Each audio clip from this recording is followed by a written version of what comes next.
thank you everyone for joining us for this online event with Look UK and View. I'm Ellen, I'm the events coordinator at Look. And before we get started, I'm just going to run through some kind of Zoom housekeeping guidelines type things for using Zoom for this event. So just to make you all aware, we are recording this session in accordance with our safeguarding policy, and this recording will then be made available to listen back, and it will be made available on the Look UK website. We will take a screenshot photo of the meeting taking place right at the beginning. So we'll give you a heads up about that. We'll pop a message in the chat to tell you when that's happening. The photo will be used on our social media and on other different online platforms. So if you don't want to be in that photo, feel free to just turn your camera off for that time. Like I said, we'll put a message in the chat when we're about to take a photo, and then we'll tell you when we've done it. So if you want to change your camera for that time, you can do that. Due to the people present today at this meeting, and there's quite a lot of us, so we're keeping everybody muted apart from our panelists and John, who will be facilitating. So to add to the discussion, we are encouraging you to put any comments or questions for the panel in the chat. So the chat box is at the bottom of your screen. You can use the Alt-H shortcut if you're on Windows, or I think it's Option H if you're on an iOS device. But if you can contribute to the discussion in that chat box, you can do that way. If you have a particular point, or if you would like to draw the facilitator or panel's attention, you can also raise your hand. So on Zoom, there's a feature underneath your participants list, there's a button for raising your hand. But like I say, if you put your question in the chat, we will be monitoring the chat and we will pass that on to the panel. So that will be the best way to get your sort of comments and questions across. I think that's everything in terms of Zoom housekeeping. So I'm now going to hand over to John to get us started with the session. That's great. Thanks, Ellen, for your welcome, and hello, everybody. It's fantastic to see so many people. I can see there's a couple of people still in the waiting room, so I'll speak slowly whilst they force their way through the door. This virtual room's getting quite packed today. It's great to be representing View here today and working with Look, as we've done for a couple of years now. Just prior to the COVID lockdown, we agreed in a room in Birmingham that we should work together more across the sector, and I think that's worked out quite well over the last few months. So I hope everybody is well and joining in today. As Ellen has said, it would be really helpful if you could use the hand button rather than waving at the screen, because it's really difficult to keep tabs on who's there and who isn't. We'll do our best to get through questions as well. And Sarah, my colleague from View, is monitoring the chat. So please do put your questions in there. Getting back to the purpose of this session, for those of us who've hung around this sort of business for quite a while, RSE, or whatever guise it was under over the years, has always been a hot topic, if you like, for working with vision impaired children, young people, their families, and those that teach them. So Look hosted a session last week for parents, carers, where I think quite a lot of themes were developed. And the idea was that we would run a session for professionals today, really to start a dialogue. If anybody's expecting to go away with the definitive answers today, I'm afraid you're going to be disappointed on a Tuesday afternoon, wherever you are. But this is really the start of a dialogue across the sector, and we've got a panel who hopefully will start that discussion, and we will get there in the end. So the aims really are about thinking about what happened last week, what are parent carer views, and how do professionals go about meeting the needs of the children and young people that we work with, and the settings, but also an opportunity for some of the mentors who work with View to give us their experience as well, to inform that discussion. I've got a couple of notes. We have an august panel who I'll get to introduce themselves soon. And then the way we've run, hopefully quite successfully, previous webinars is we've got a series of questions that I will ask each member of the panel, and they will then give you their contribution. So if everyone's happy, I'm happy for us to get underway. So if I could just quickly run around the panel and get you to introduce yourselves initially, in no particular order, it's the list I've been given.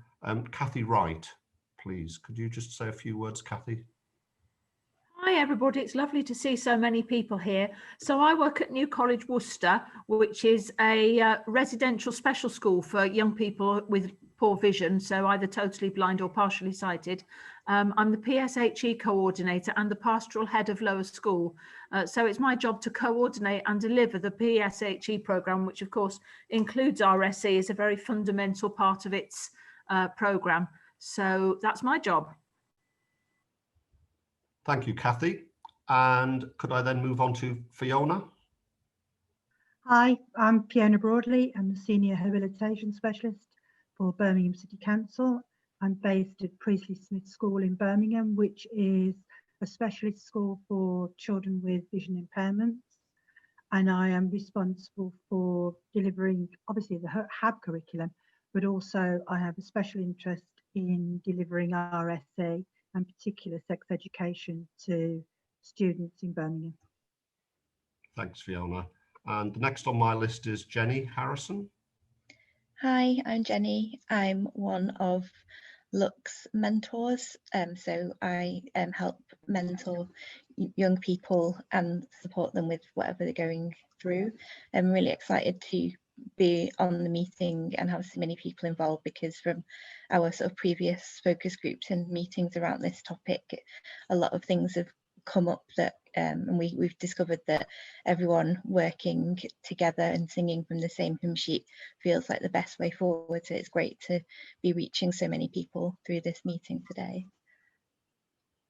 That's great. Thanks, Jenny. And moving through my Luck mentor list, Craig, you're next. Hello there, I'm Craig. I'm also one of the Luck mentors. Like Jenny, I work with young visually impaired people, sort of go through to adulthood and give them the benefit of any advice and encouragement I can, really. I've been registered blind since birth, so hopefully I can bring some useful perspectives to this.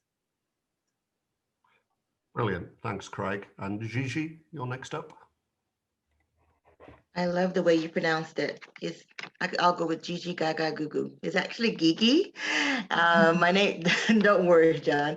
It's Gigi Kanyanga Fernandez, and I'm the mother of a year 9 student who's severely sight impaired, braille reader, and he attends New College Worcester, so he knows Kathy. And I'm really excited to see just the number of professionals here that are interested in this topic. Sometimes you don't get that, so it's really exciting to be here. Thank you, Gigi. You're welcome. And I do apologise. No, I just wanted to put I just wanted you to laugh. Don't worry about it. Yeah. I'm sure you get the Leslie Caron references periodically. Everything, yeah. I know. Yeah, you'll have heard that. And finally on my list is Ruth. Hi, everybody. Mentoring project here at Look UK. So we train our peer mentors who are all VI people aged 18 to 35 in mentoring skills and link them up to VI young people.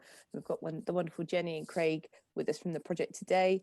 And prior to being working with Look, I also come from a youth and community background, so I've done a lot of RSE types of different kinds of education in both schools, colleges and youth groups. So it's kind of 2 hats for me today. Thank you. Excellent. Thank you, Ruth. As I said earlier, as part of the introduction that we discussed last week and following the session with parents, carers, there is a new RSE curriculum that has been introduced into the schools and settings that we work with from, I think it was August this year when the guidance documents came out. So it's on people's minds. It's always on people's minds. It's part of an ongoing dialogue, as I've said. And I think one of the discussion points that we had when we were planning this is also looking at that situation where services are having to think, do we deliver this part of the curriculum? Do we need a certain resources? What's out there? How do we deliver it? Or how do we support mainstream settings to deliver this part of the curriculum? So we'll probably cover both of those things today. And of course, if they're the sort of questions that you're interested in from services, please, I urge you to use the chat as we go. So it's the start of a dialogue. So having said that, we will work our way through the panel.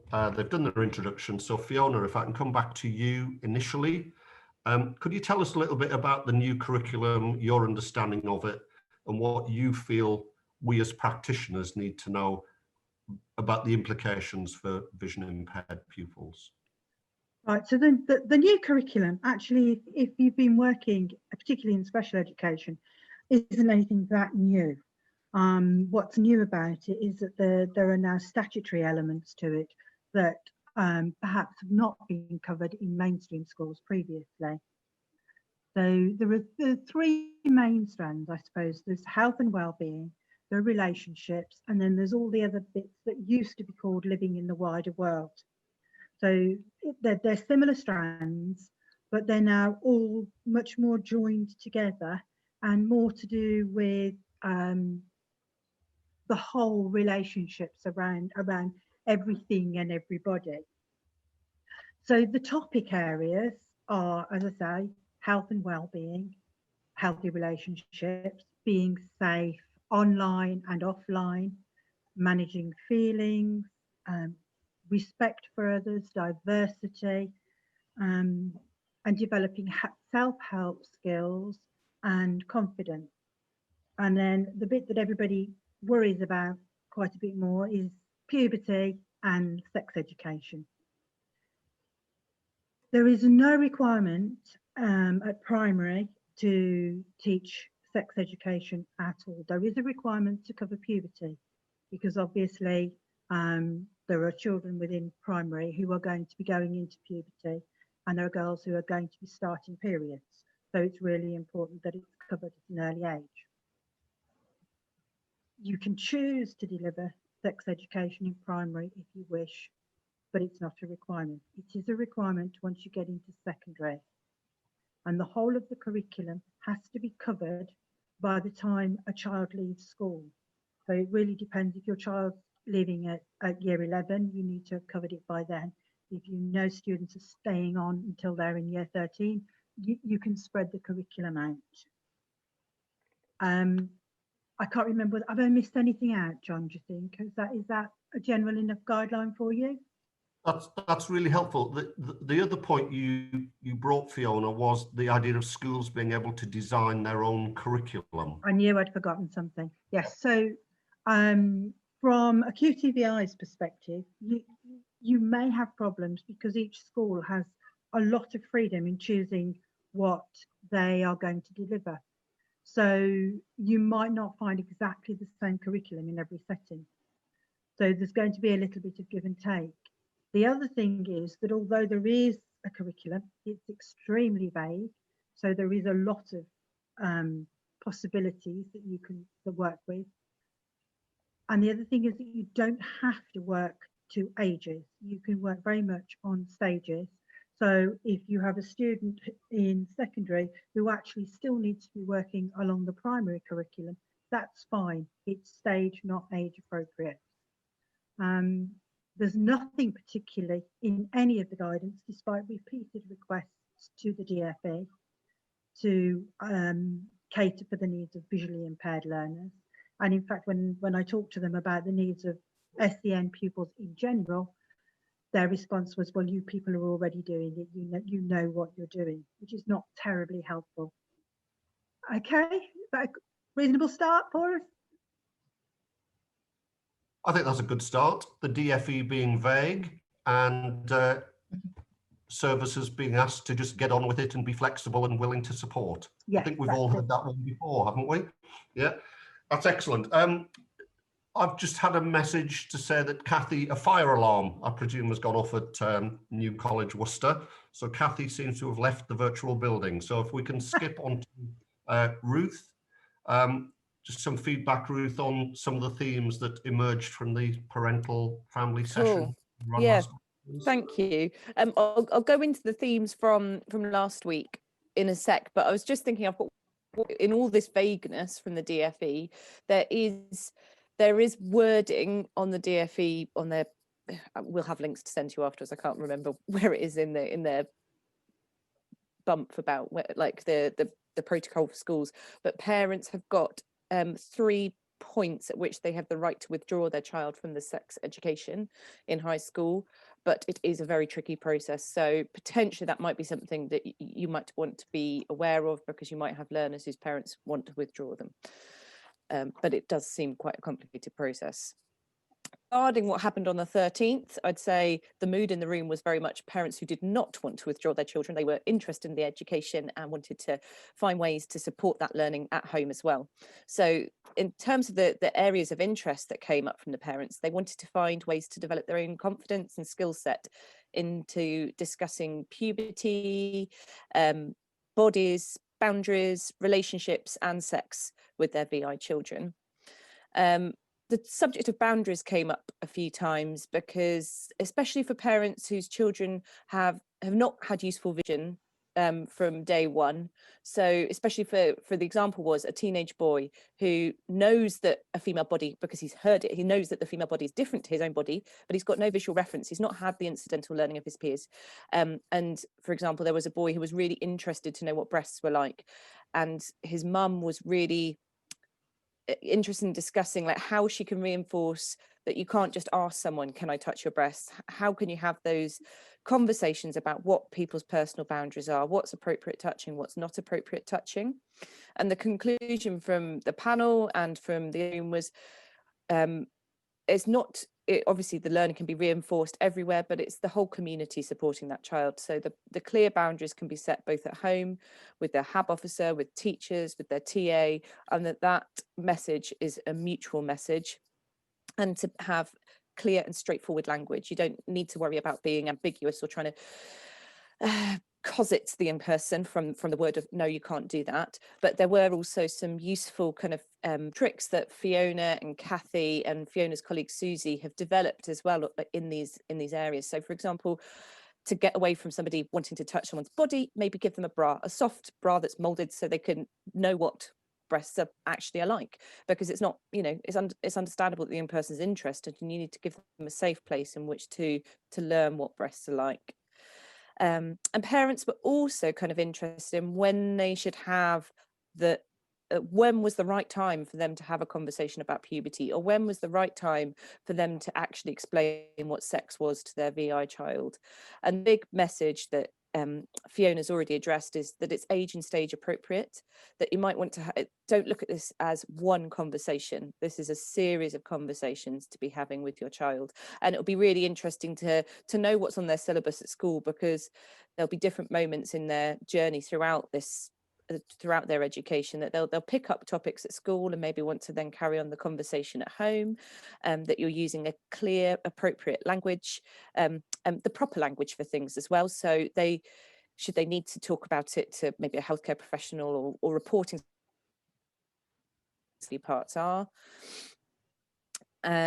And that it's not all on the parents, that this is a community effort into supporting this learning. They might feel really confident in asking their parents one question, but then for the parents to know that there's other places that young person can seek information, maybe it's helpful websites, maybe it's a youth worker, maybe it's the school nurse, that you've got a team around you that can all support. Those were our major key points, but it was a very welcoming and supportive team that came on the 13th, who were ready. So thanks, everybody. Thank you. That's really helpful, Ruth, as well. And I think a really positive thing to take from that is that parents, carers that Look are working with want to be involved and actually want services to support their child around this. People aren't getting embarrassed or wanting to withdraw their children. So it's not for us, or we'll do it in a certain way. So that's really useful for, I think, for services to hear that you can engage with families at that level as well. Gigi, you're next on my list, and you talked about your son being at New College Worcester in your introduction. As a mother, what would you find useful for services and like New College, or thinking about community-based services, local authority services, to do? Thank you. I think, and we've had both settings. He's been in mainstream as well, both in the US and the UK, and also now secondary and the specialist. So we've had varying experiences. And I think to piggyback from what Ruth was saying, it's very, very important for parents to be involved. And I think we can't underestimate that. And people are quite interested. They just are they don't know kind of what to do. And once they get those tools, it's very much about them working together collectively with the professionals, because like as Ruth said, it's a team effort. That's really, really important. I think as a parent, it's being very honest and transparent. You know, our son has some residual vision, but not a lot. And so he has decreased body awareness. He's never really seen his full body. So when you're talking about, you know, space and what's appropriate and how your body is changing and all those things, conceptually, he doesn't really have an idea of what that is. And so if we think about how much incidental learning as, you know, as sighted people, what information is you're being received automatically, continuously, that they don't, they're, you know, can understand some of the gaps. And I think a couple of things that I wrote down that I think is very important from a parent's perspective to professionals is, you know, I talked about being very honest and being transparent. It's very, very important that they're not removed from class. You know, both having a mainstream experience, you know, they're already kind of standing out. You know, they have their braille writer, they have their cane, they have whatever it is. And for them to be pulled out, it makes them even more, makes them stand out even more. So it's very important that they're collectively taught together. And that kind of goes into the next point, which is very much around QTBIs and mainstream classroom teachers working collectively together, that you're on the same page. And what we found is, you know, there could be moments and times when, you know, things are being described, you say, I don't know, video is showing or something is being described, that it's okay to pause and to have more explanation and more detail around that, because actually it helps the children who are sighted as well. They just may not, you know, maybe too embarrassed to ask, but it, you know, that detail that you're doing to kind of help fill in the gaps for the child who's not fully sighted, actually helps the children that are sighted as well. I think that collective partnership in teaching the information is crucial. And the visually impaired have not been given the opportunity to be quite autonomous individuals, because they've been sort of, it's almost like a learned dependence, because they've been around an adult a lot of times. When you're mainstream, you have an LSA, when you have, you know, you always have someone with you, and that can really decrease your autonomy, but it also makes you more vulnerable, because you don't have the opportunity to really be comfortable within yourself. And I think which really feeds into this topic, because oftentimes because of that, they don't really know where their boundaries are, because they've been kind of dulled, which makes them more vulnerable. So it's very important for us to, you know, build that back up and to sort of know where the boundaries are, and be able to practice those safe boundaries in a safe space. And I think that was sort of, oh yeah, what I talked about, you know, so it's important for parents to know the curriculum, so that whatever, and I will also say whatever gaps that you notice, and when you're teaching a young person, anything that comes up or concept that you think, oh wow, I didn't realize that they didn't have that kind of concrete information, share that with parents, because we have the opportunity to, you know, when they're at home on the weekends, you know, during half-term breaks, to begin to kind of pull, you know, on a continuous basis, fill in those gaps.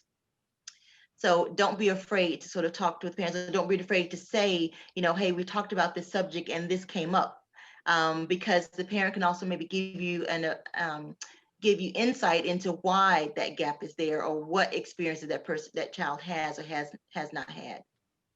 So I think that was most of what I had to say. Is that helpful? Well, as the only other person with a microphone, I think that's really helpful. And I think that idea that as a parent, certainly if your child's in mainstream provision, they may get 1 hour a week of RSE input in their school or setting, but for 167 hours a week, they could be with you as a parent, asking you questions. And that idea of picking up that incidental learning, that we talk about incidental learning a lot in education, but there's an awful lot of incidental learning can take place around relationships and how you present yourself to the world and all that sort of thing. So that is really useful. I'm sure we delve into that as the afternoon progresses. Thank you. Next on my list are time for the mentors for Craig and Jenny. So what are you hearing, I think, Craig and Jenny, from the people you're working with, and perhaps personal experiences around what do the VI young people themselves want from professionals delivering this syllabus? I'm going to let Craig go first, because I'm aware that on all the other meetings that we've done with this, Craig has had to go second. So I think I'm going to let him go first today. I was just about to say I was going to let you go first because ladies first, but okay, if you insist. Well, this caught me on the hop. Okay, so Oh, sorry, I thought I'd give you more content as well. No, I suppose there is that, but I'm sure I'll leave you plenty, don't worry. So I'll go to personal experience first. So I actually came from a special education setting. So I went to Joseph Clark School in London, and I felt that my RSE was quite light on sort of anything. No, I think quite light is just an apt description. It was not. It was mostly rolled into the science curriculum, as I'd imagine a lot of people's is, and very, very light touch. There was, I remember one workshop we did was sort of external, where it had sort of training with using condoms, etc., which vaguely useful, vaguely-ish, but nothing really much more than that. There wasn't much, and at the same time there was no communication between my parents and the school, so my parents didn't know I wasn't really receiving much of an education in that sense there, and I guess the school vice versa. So yeah, I found that I kind of muddled by it anyway, but it certainly wasn't as complete as I'd have liked. There was certainly a lot of, I think Jen will talk about this slightly more, but there's certainly some reticence, certainly from the students, to talk about it. There's still a lot of, you know, giggling and sort of mucking around in the class, perhaps not as much, but from other people, I certainly find in a mainstream setting, again, Jen will probably talk about this better, but there seems to be several types of strategies. One of them is to sort of slightly isolate the VI learner, which is probably, you shouldn't, sorry, to publicly isolate them. Now you take them off to a different room, but so that everyone sees, which, yeah, it's not great. I'm slightly recapping some of the stuff from the last meeting, so I apologize if that's not appropriate. And so the other strategy is to sort of bring the young person up to the front of the class and show them things that way, which again is not good. I think young VI people probably want discretion more than anything. Yeah, I hope I've kind of put things across okay. It's quite telling, Craig, that like you had experience of a specialist school environment, and even then your sort of RSE education was very limited. My education was all mainstream, and I had in some ways a similar experience to you in that I think that I didn't understand fully what was going on in the classroom because of it being such a big group, because lots of giggling. I wasn't sure what people were giggling about, so I kind of just giggled along with them because that's what I felt that was appropriate to do. I remember us watching a video and my QTVI kind of having to audio describe to the best of her ability, sort of whispering in my ear, and I was very distracted from that because I was quite anxious about what was going on in the room. I wasn't fully understanding what was happening. And I think Gigi's point about stopping and addressing the class and saying, you know, let's check everyone's understanding of what we've just seen would be a really beneficial thing for both the VI learner and the other students, because a lot of sighted students aren't visual or audio learners. They you know, they learn through talking and experience. And I think it's a really fine line to walk upon, the line between segregating someone and bringing them up to the front of the class and letting them feel the models and things like that. And I think, you know, models maybe have their place, and for all pupils to interact with the model, you know, not just the VI person. You know, I think it's very useful for the models to go around the room and be looked at and poked at and giggled at by everyone, and under that giggling there is some learning going on. And I know you mentioned this too, Craig, but the only incidental learning that we found was through literature, so through books, fiction or non-fiction, like sort of age-appropriate books that were beginning to start talking about teenagers having relationships. And I don't know if you can say any more about that, but I think we both said that we did get a lot of our incidental learning from that kind of area. Yeah, I just find I think the advantage the books have there is they actually describe things, whilst a video might not. And because to books, words are the only medium, which works just as well for a sighted person as it does for a visually impaired person. So that in that way, books actually do manage to fill in some of the gaps in incidental learning. But obviously, it's not, you're not always going to come across them by particular stages.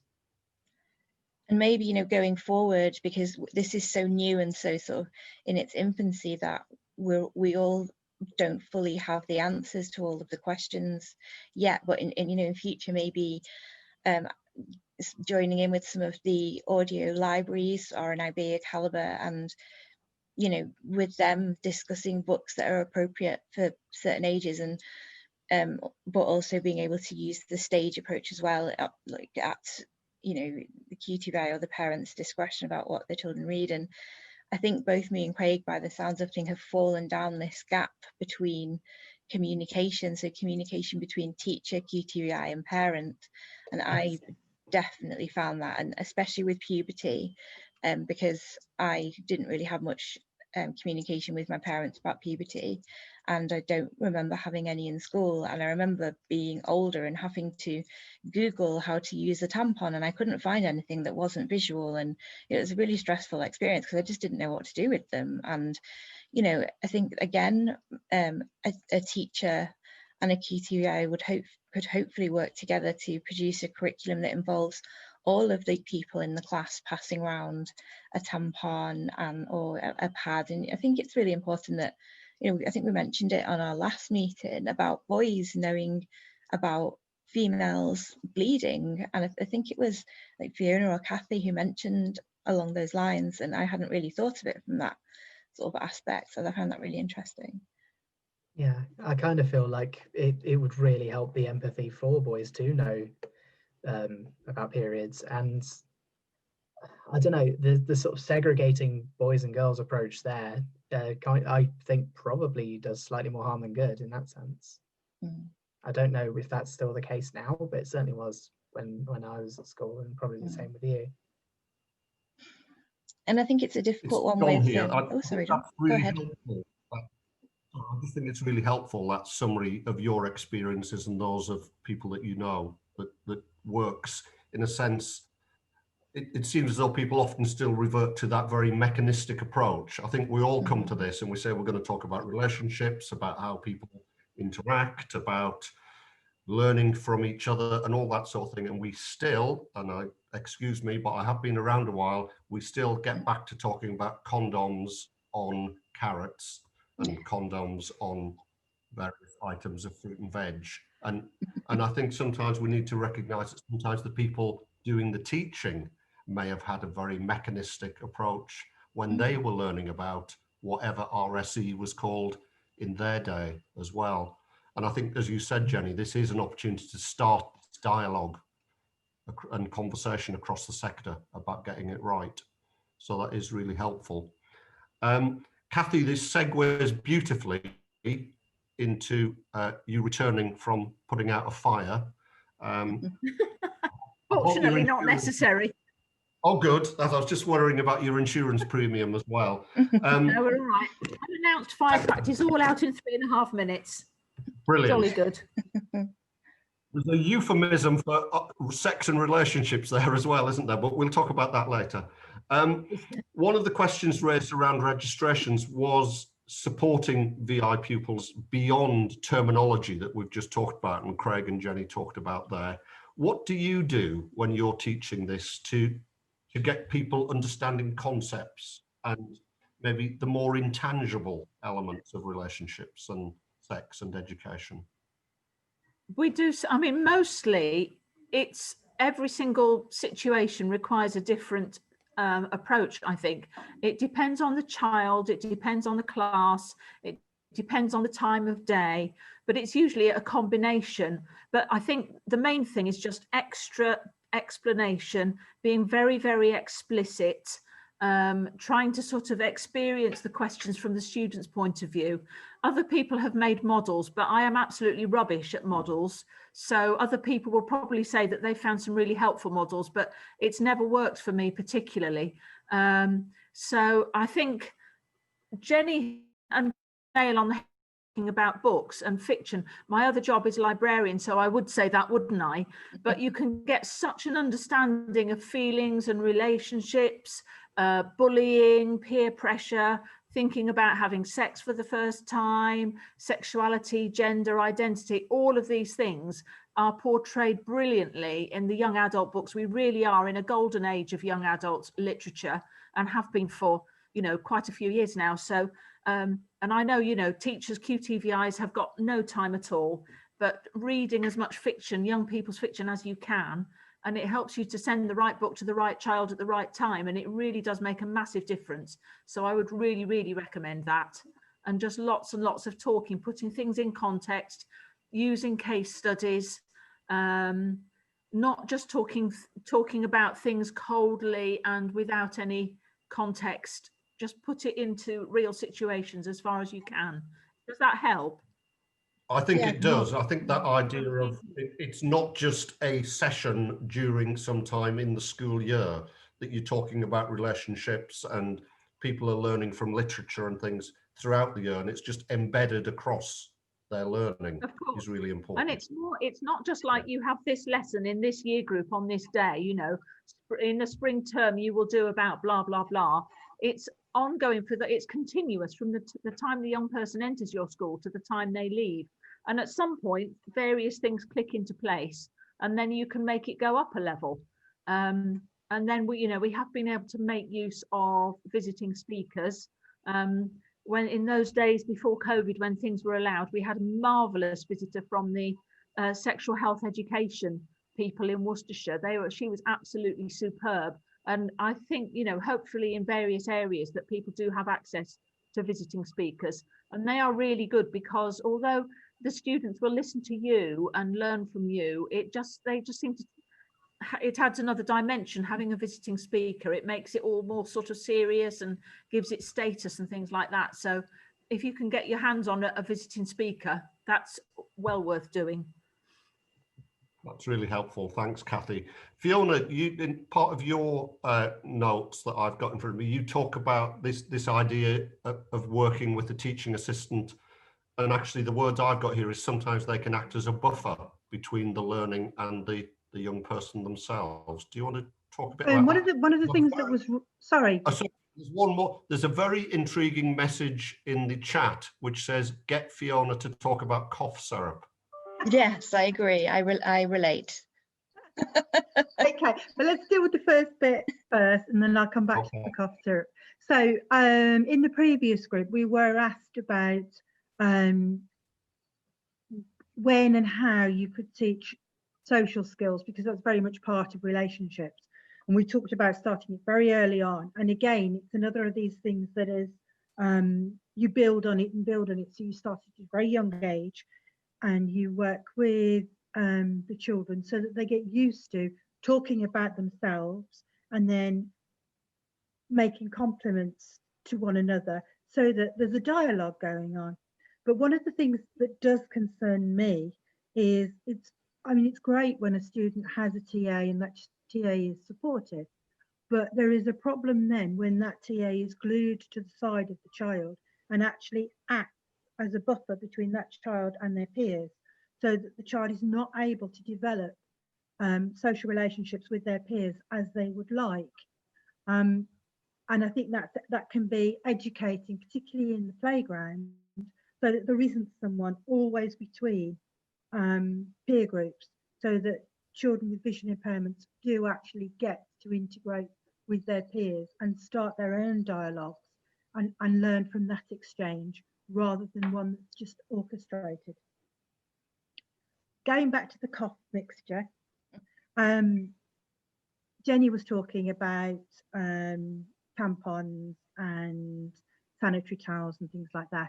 And one of the things that we do like to do is work with individuals, and we actually demonstrate how these products work.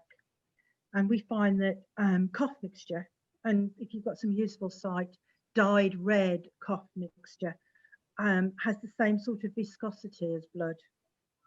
So it's absorbed into towels and tampons in a similar way, which helps students learn about the whole process. And is much better than doing it in an abstract way and just saying, well, here you are, here are the products. If you can actually explain about blood flow and also reassure, because it's not a huge amount of blood. It's really only a small amount. It just feels really frightening, particularly at first. Then you can prepare the way and your students will have a better understanding of what might happen and how well or not the products will work. Was that what you wanted about the cough mixture? I've got no idea, but it's... Yeah. Oh, sorry. Yeah, I could just see somebody was asking about models. Yes. And we did kind of briefly touch on this on the 13th with the parents, that there are some models out there. They're often, like Kathy has found one that they've got at NCW. It's hideously expensive, so not something. So I'm just being delivered a cup of tea. Thanks, Dad. They're often hideously expensive, so that might prohibit them being bought. And then, yeah, there's ways of doing this that's practical and not going to cost the earth. So that was the cough syrup idea. The links for those are on the handout. And if I, oh, sorry. Thank you. And I think Kathy and Fiona talked about some of the really interesting sounding anatomical dolls that perhaps a local authority budget might cover to be taken to sort of multiple schools with VI learners, and that sounded like a really interesting thing to explore. Yes, and I think, as someone who's representing a large local authority, of course, there are opportunities to acquire items that will support learning and support teaching. The flip side of that, of course, is you might have 400 students spread over a 150-mile radius, and you're trying to get the information there at the right time on the right day, and actually the staff delivering know not just how to use it, but how to get the message across as well. So, but it's something that does have to be done. And I think that's where we go back to the do services deliver or do services support settings to deliver. And I think probably going back to Kathy's point earlier, which is the answer is you do both if it's required. You may do some direct learning support, but you may also do some guidance and training staff in settings to deliver this area of the syllabus as well. We've sort of moved into the discussion, and looking at my notes, I mean, the phrase I've got here is there is a dire lack of resources. Any of the panel want to talk specifically, and there's been a couple of questions in the chat around specific resources. I know there's a handout that is out with people, but Kathy, is there anything in particular you can direct people towards?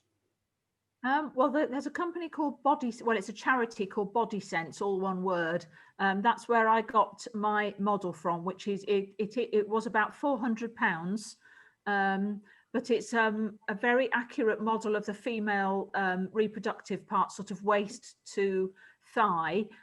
It's got you can take the front off so that there's a uterus and ovaries that you can feel. You can actually put a tampon into its vagina. And things like that. And they also do half-size human dolls with pubic hair and genitals and breasts, and those are really, really good as well. We don't have any of those, like, you know, because of the expense. There's a really, actually, I went to a really good course at QAC once, and the lady there, Gillian Leno, is excellent on sex and relationship education, and she recommended actually that we bought sex toys. So we bought, and because they are much, much cheaper than the professional educational models. So we bought a sort of which was, again, it was a female, and it was much more realistic because it had sort of spongy flesh, and the vagina actually felt like a real vagina, and you could put tampons in it, and it was really, really good. And the company was called Love Honey, and that was a few years ago now. I don't know if it's still going. Unfortunately, by making the order, I then got on their mailing list, and so I kept getting all sorts of marketing materials for product which I really had no interest in. The other sex toy shops are available, just to yes, say they that. are. But Kathy, was that just for? Did you get? I'm just curious. Did you get it male and female? No, we just got female because we already had very, you know, decent quality condom demonstrators and all that. So we only got the female. And again, although they were not nearly as expensive as the Body Sense, it was a considerable proportion of my budget for the year. So we did get just the female one. And unfortunately, the nature of it being what it is, there are far fewer sex toys for women than there are for men. The other, we've got a really good game called Life Matters. I don't know if anybody else has come across that, which is really good actually for assessment, and it's sex and drugs basically. It's a board game, and people throw the dice and you move around the board. If you land on a blue star, you get a sex question. If you land on a purple star, you get a drugs question. And if you get the answer right, you get a body part. And then there are some things on it which you know, everybody has to answer questions, and you might get sent to the clinic or you might lose a body part. And so it's really good. Actually, I was surprised the first time we played it how good it was for teaching with humour and quite light. But because of the atmosphere it created, it meant you could have some really good conversations with students. So I think, you know, for the older age group, say 14 plus, really recommend that. Life Matters, the company's called TACADE, and I don't know if they're still going. TACADE. I feel like that would work quite well, especially with teenagers, because definitely sometimes gaming and things along those lines are some of the better ways to get into their space without it feeling intrusive. Definitely. And I think, Craig, it was you that said at the last event that things like you could use soaps and TV dramas as a way in. Yes. So, you know, you just have to sort of take every opportunity, don't you? Exactly. And that way it's not personal to them as well. You're not necessarily saying you might be doing this, or you could use real examples from, say, soaps, etc., that they may have encountered. Exactly. And I kind of feel that we're kind of digging up through so many layers of sort of unconscious bias and sort of stigma that's come from the past. We've got kind of the disability element around sex, which is still quite taboo these days. We've got the sex education that is, you know, quite taboo in schools. And I think like digging up through all these sort of layers is is hard, but I think that I love the sound of the board game. It sounds brilliant. I can probably imagine it like playing it on Christmas Day or something like that. I think it'd be great. Do you want me to come in there, John? Sorry, and can I just jump? And I think you're absolutely right. I think there are huge areas that are still taboo around disability, around sex, around relationships, and perhaps this is now an opportunity to start to address some of those across the sector as well. So it is really helpful. And I can confirm Love Honey still exists as a company, but as I think Gigi said, there are other sex toy companies available. Right. Yeah. We'll move on Somebody's posted in the chat that Life Matters is all one word, and it is a board game that is available. Fiona, did you want to add anything? All I was going to say is that the other thing that we bought from Love Honey was a flaccid penis as opposed to an erect penis. So just so that there's some comparison for girls, if they think that penises are always erect and ready to install condoms, then it gives them a slightly odd view of the male body. So we also have a flaccid penis. That was all I wanted to add. Again, that's something that, I mean, I've never done this with VI learners before, but in a previous role of the sighted girls, there were no VI learners in that room, needed to see that as well, because they otherwise it's potentially quite a scary concept, or they don't have a reference point. So it was really useful. I feel I also need to interject at this point and say it's not just the girls who need to learn, it's boys as well, because we haven't even strayed into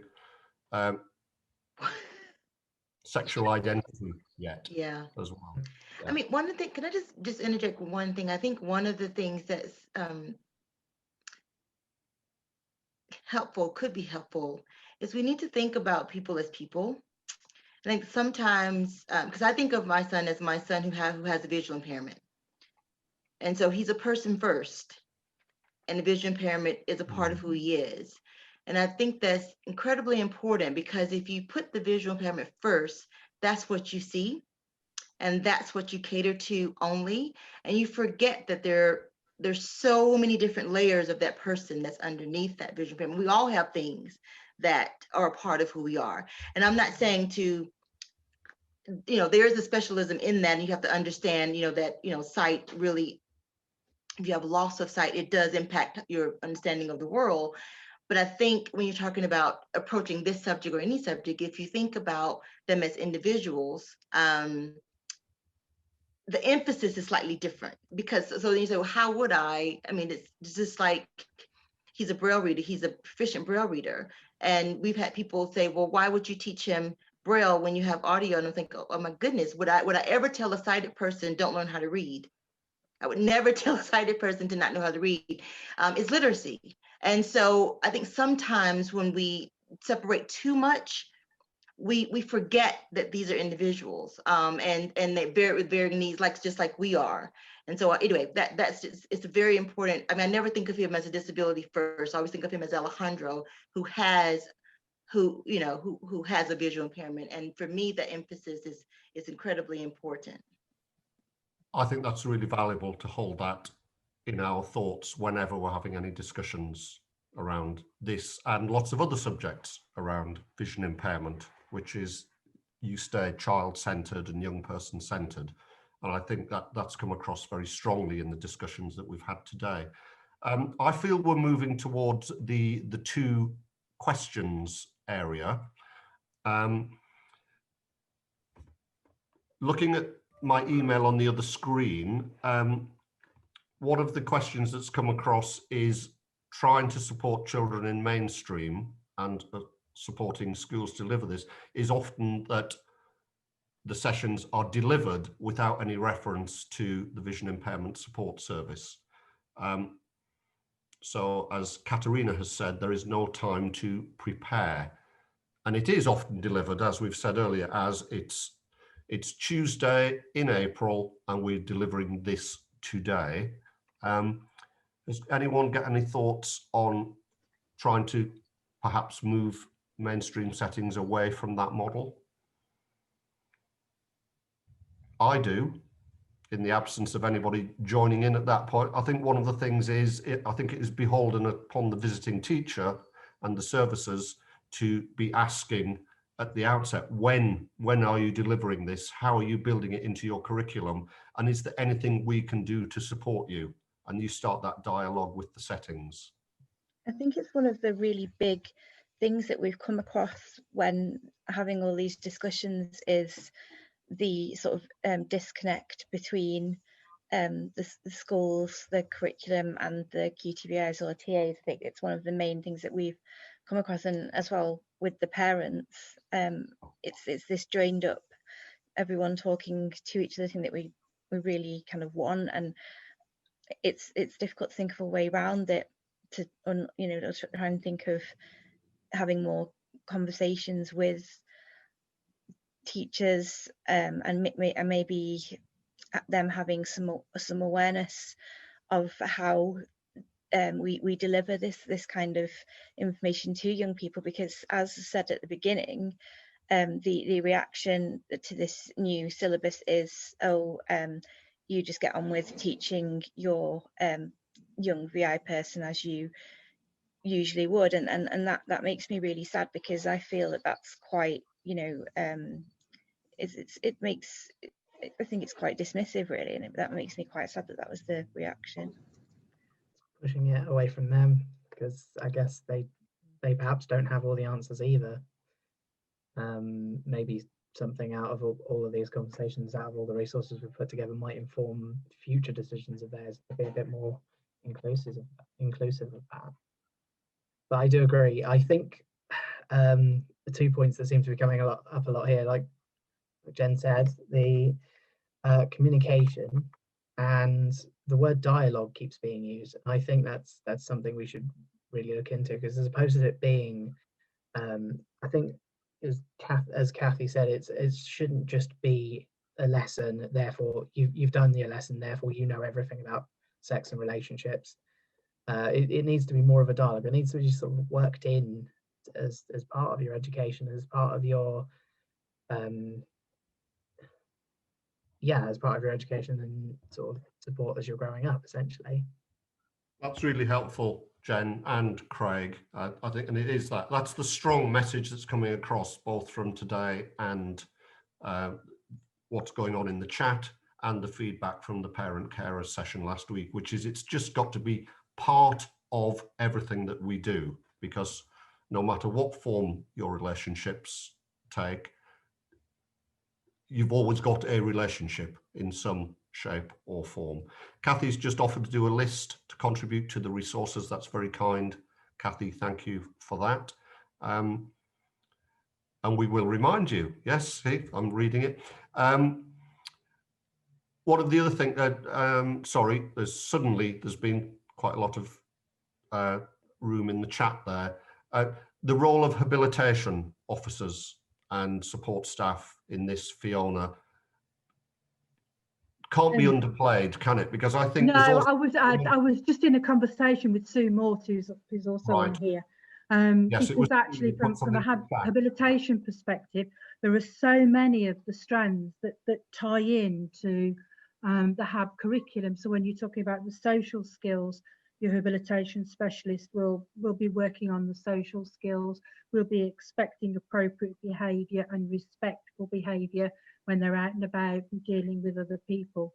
And then because we work predominantly on a one-to-one basis with students, we get asked the questions. So yeah, they'll come out of a lesson and then they'll say, I don't know what was going on in this lesson. So you've got the opportunity to follow it through and to deal with it on a one-to-one basis, depending on that particular child's needs. So yeah, HAB specialists do get, I think, increasingly involved in this whole curriculum. It ties in really closely with the HAB curriculum.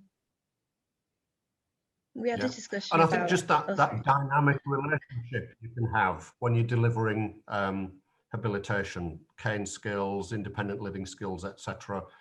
You're on the move, and you have a conversation you have a conversation, but also it's not the same as pulling somebody out of a sex ed lesson, because it's accepted that you go out and you do habilitation. You're not getting anything, you're not getting secret knowledge. You're not so stupid that you've got to go over it all again. It's much more accepted. So it does give you a way in. And yeah, we do quite a lot. We do it with small groups, and we do it on a one-to-one. But that's because that's what my team and I have chosen to do, because we felt there was the need. And not everybody is as confident, and I think you'll find that with teaching staff as well. If you are not comfortable with the subject, then the student will not be comfortable with the subject either. So you have to be able to deal with it in a matter-of-fact manner, but make the student feel comfortable about what you're talking about. Otherwise, everybody ends up with hang-ups. I think we talked the other day about even guiding, appropriate sort of guiding grips, and so that especially for young men who might want to kind of explore the person who's guiding them, and lots of people guide young people, and having those like appropriate grips above the elbow or holding a shoulder. I think we talked about them, Fiona, and how important encouraging them is. We talked about the propensity of all young people to the term we used was cop feel, I think, but the opportunity is there not to use formal sighted guide techniques. And while you're linking arms, well, if your hand just strays across, and that's why from professionals' perspective, it's really important to insist on formal guiding techniques at all times. It protects you and it protects the student. That's really helpful. I think that discussion that takes place around that dynamic learning, that interaction that you have outside of the formal classroom-based delivery, but also how you build those relationships with students and families. If you're turning up at home to deliver a habilitation stroke cane stroke ILS event or intervention with families, you get to know the family very well as well, and I think that can be important. Just moving us on slightly, Sophie Locke has asked the question about when to Sophie's written exclude. I thought withdraw. I think probably exclude is a better word. When do you take the student out of the lesson? When do you get them to stay in the lesson? And is there a right or wrong answer, I guess, especially when you're looking at concepts that are quite hard-hitting, as Sophie says, around things like consent, pornography, revenge porn, stuff like that. Any thoughts? I feel like you wouldn't often want to take them out of the classroom, certainly in any kind of visible way. I feel like that could do more harm than good, but at the same time, perhaps discrete supplementary learning around that, or else giving them some of the resources either ahead of time or after the fact, where you're explaining some of the bits that might be more visual in words. It depends how it's delivered. Obviously, if it's more of a talk, then obviously they can fully engage. But if it is visual learning, then it's going to be harder. So yeah, then I can see the temptation why people might want to take them out of the lesson and try and do it privately. But then there is also the element of discretion. And I think certainly when you're a teenager, you're very aware of judgment from your peers, and I don't know. I feel like it would be worse to take them out of a lesson. I don't know how anyone else feels on the panel about that. Maybe that's just me. I completely agree with Craig. I think it sends such a message, such a negative message, taking a child out of a class, a young person out of a class. It just says to everybody, this person is not going to have a relationship. This person is disabled, whatever makes you think they'll have. And it's just not okay. And I think the key is probably, and I know resources are scarce and time is scarce, but for the QTVI to be working really closely with the classroom teacher so that they know what they have to do to prepare the student for that particular topic. So I think if ideally there would be an opportunity afterwards as well for the young person to check the learning, etc. But certainly beforehand, if the young person was well prepared, then they would need to then they would be enabled to access the content of the lesson than they would have done if they'd just come to it cold. So I think Craig is absolutely right, and it's just so negative for the child to be excluded. We've had children arrive here at New College in perhaps year 12, and they've never been to a PSHE lesson because they have mobility or braille or something at those times, and nobody ever thought they'd need sex education. And that's no good at all. I completely agree. I think any learning done should be. Sorry, Jen, if I could just jump in that. Sophie did put at the end of her question, of course, it is a tricky question, and you would make an individual decision on that student. And I'm sure with all the caveats that have been discussed by Craig and Kathy up to now.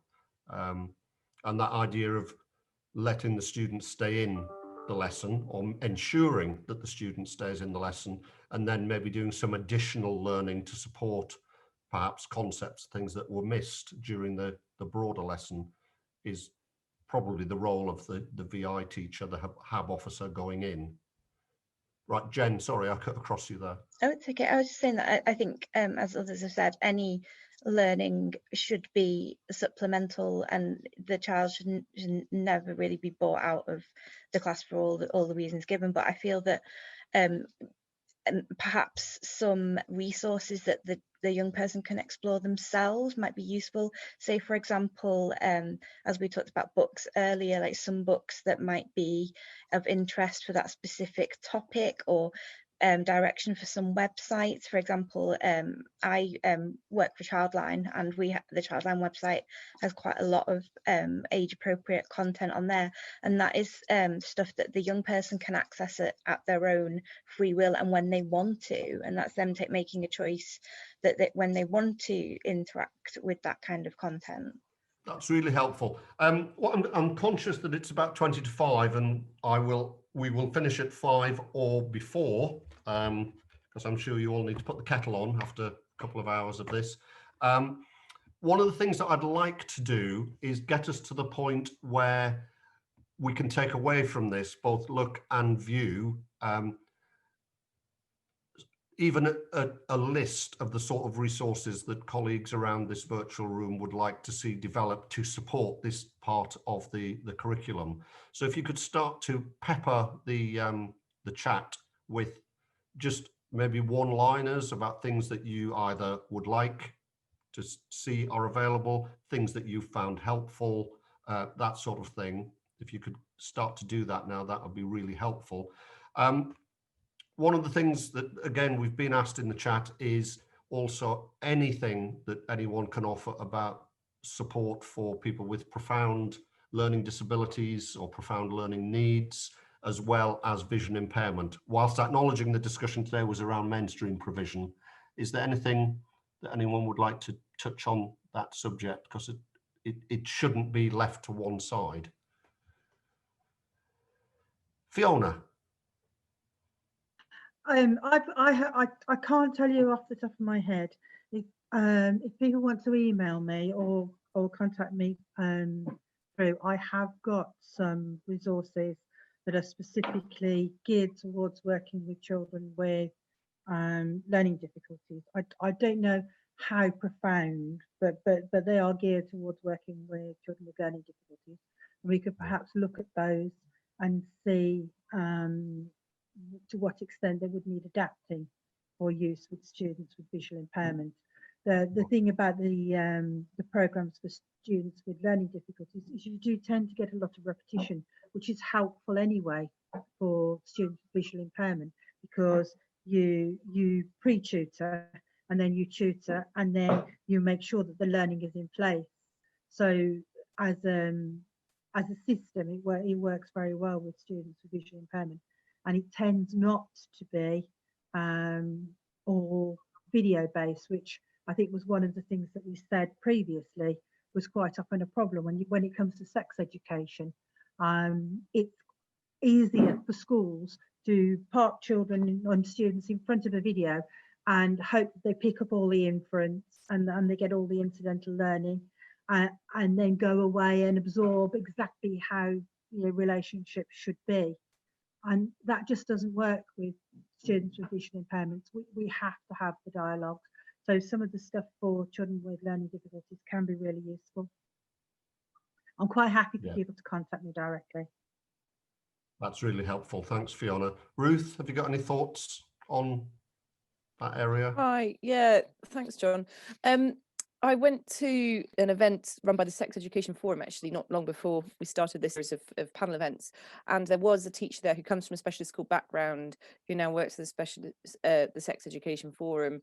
And she has created kind of some guidance for teaching learners with special educational needs, the RSE, not just the RSE syllabus, but like kind of guidelines for how to bring in different topics and how to have the room laid out, and kind of good practice modeling, but it doesn't include VI. So I can share what Ellen and I have got a big job to do to kind of, we've at the moment all the different resources that we've both got, and then from our panelists we've kind of got in this one big area, but we need to label them up and send them out to everybody, and that will happen in the coming days. But I can send out that information. But when I did ask this lady directly about resources for VI learners, she kind of gave a very similar response to the response Fiona received from the Department for Education, which is frustrating because we know the need is there. But I do think a lot of her practice methods, even if the resources may need changing or use an alternative, the methods remain the same. Her big key takeaway, and I'm really sorry that I'm going to get her, she's Rachel, but I've forgotten her surname, and Ellen will probably remind me in a way, was that even if the learner can't continue to do everything within that age group's learning that everyone else might be doing, or that will be happening in a similar year 9 class in a mainstream school, that the key messages are still talked about, that they might learn to be discussing the concept of private and public, and what things you can do in private, what you can do in public, even if the conversation doesn't then go into kind of more age group specific content, that the themes remain the same. That was her key message, that they have still been introduced to the different topics, and they know what's appropriate in public and private, for the example of boundaries. But I'm sorry, that's a bit wishy-washy, John, but we will get you, I'll get you the resource. No, it's helpful. It ties in very nicely. It was Rachel Baker. Yeah, it was Rachel Baker at the Sex Education Forum. Is the surname you were searching for? Yeah. And somebody's also put a PS has helpfully placed the Scottish Sensory Centre.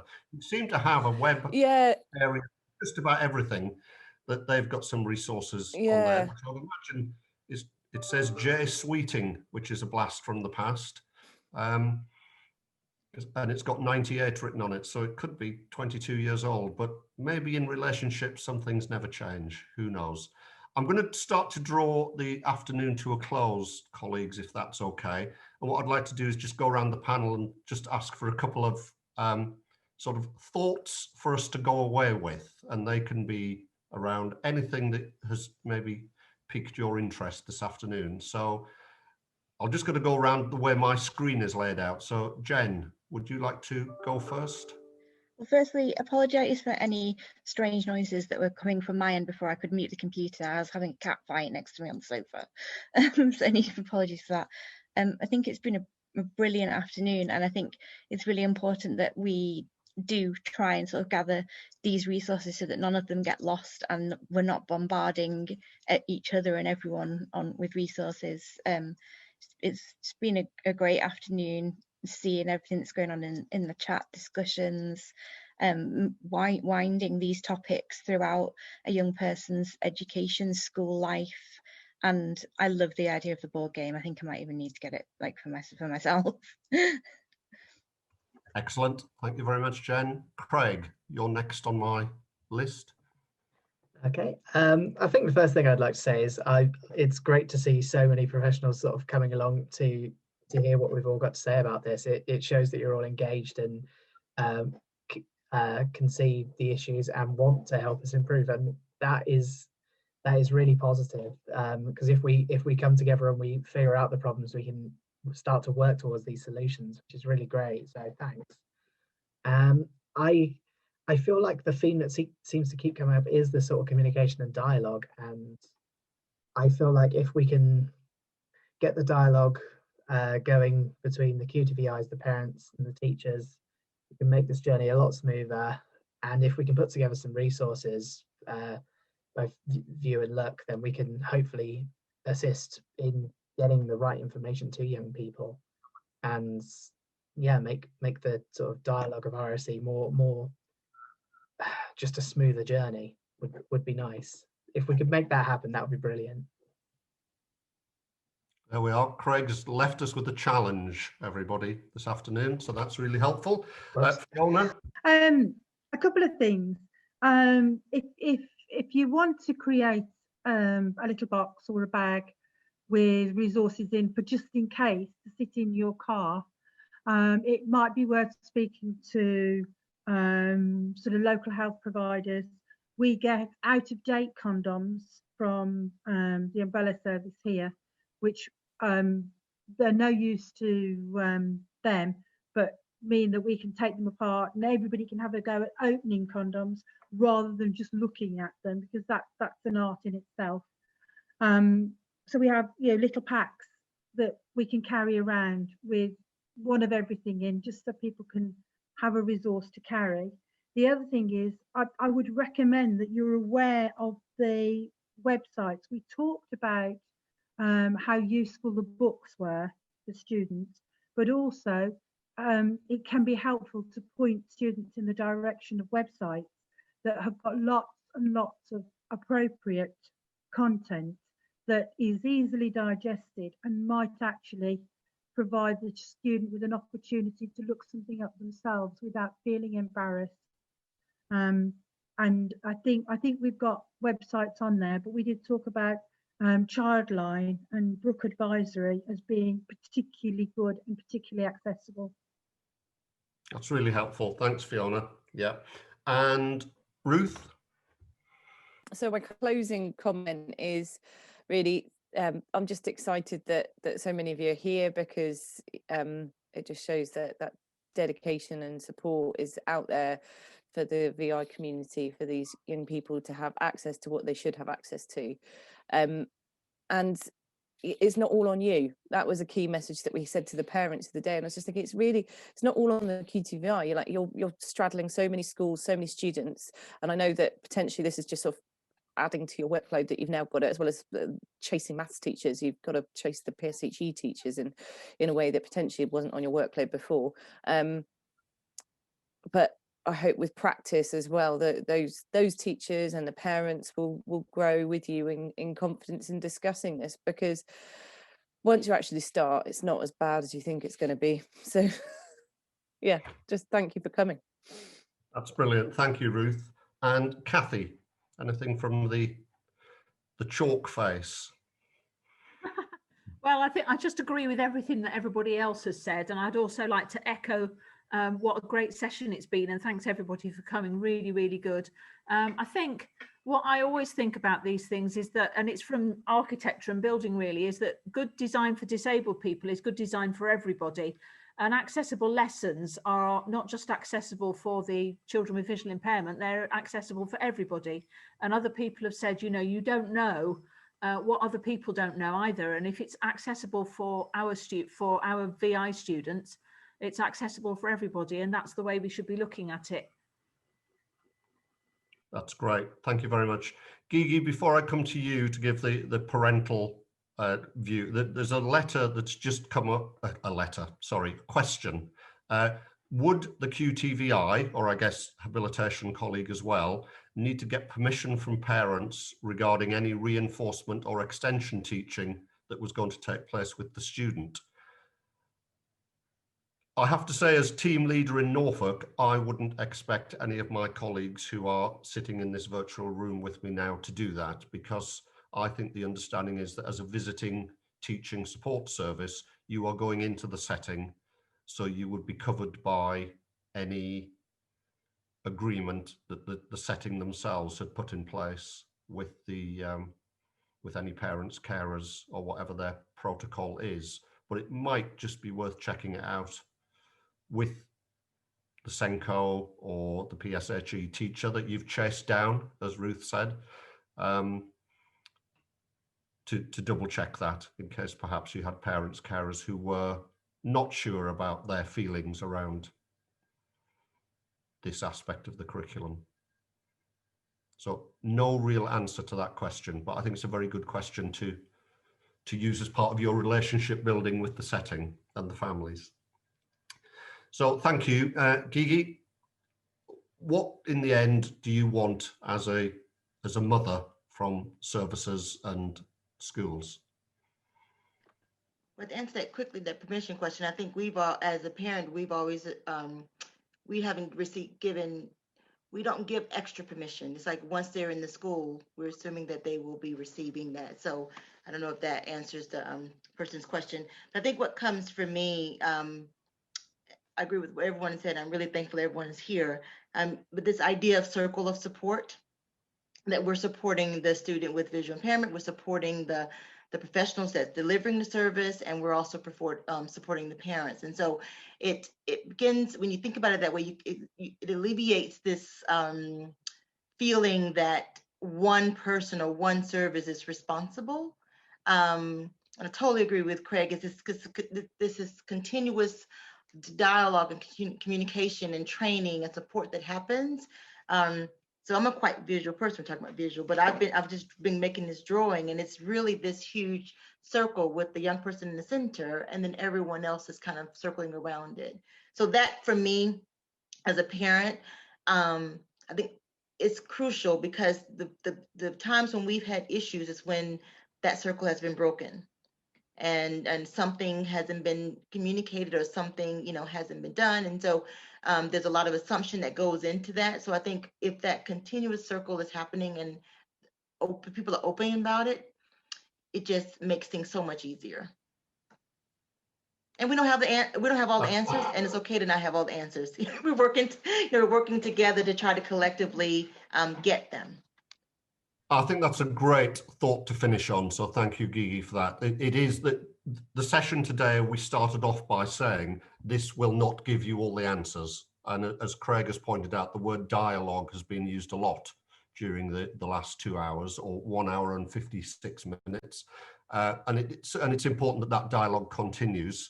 A couple of the notes I've made from the chat was there is clearly an appetite for this discussion to carry on, and resources and thoughts and information maybe to underpin the fairly, I was going to use the word flaky, I can't think of a word now. The guidance that has come from the DFE maybe needs a bit more concrete processing around it. And we can certainly start that today, combining the thoughts that we've got here, plus the work and membership of VIEW, work and membership of Look, and not forgetting Have VI UK colleagues as well. So we can all work together to make this happen. So other than, I think you'll probably get some documentation from this with various websites and resources that have been promised, everything from the Love Honey website through to Flo Longhorn's book on Amazon for £3.32, with maybe a sheet to fill in about how valuable you found this session and would you come again. So I hope the answer is very and yes. And I think could I thank the panel for their time. Thank you to Look for organising it. Sarah from VIEW, who's kept tabs on what's going on in the chat and has kept me informed and kept me on track usually. And just thank you all for your time, and I'm sure we'll talk about this again soon.